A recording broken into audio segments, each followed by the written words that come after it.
ವಿರಾಜ್ ತನ್ನ ತಾಯಿ ಅವಿನಾಶಿ ಅವರ ಟ್ರೀಟ್ಮೆಂಟ್ಗೆ ಅಂತ ಸಿಟಿ ಹಾಸ್ಪಿಟಲ್ ಬಂದಾಗ ಮೊದಲನೇ ಸಲ ಸುರಭಿನ ನೋಡಿದ್ದ. ಅವಳು ತುಂಬಾ ಶ್ರೀಮಂತ ಹುಡುಗಿ.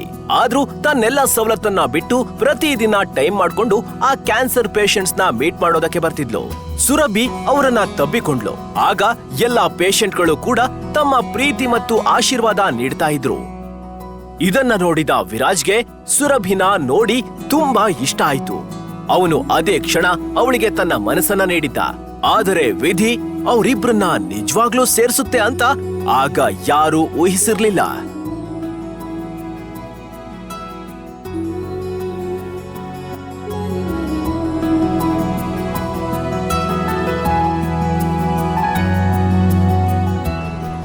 ಕೇಳದ್ಯೇನೋ ನಾಯಿ, ನಾನ್ ನಿನ್ಗೀಗ ಹಲ್ ಮುರಿಯೋ ಹಾಗೆ ಹೊಡೆಯೋದಕ್ಕೂ ಮುಂಚೆ ಹೊರಡೋ ಇಲ್ಲಿಂದ.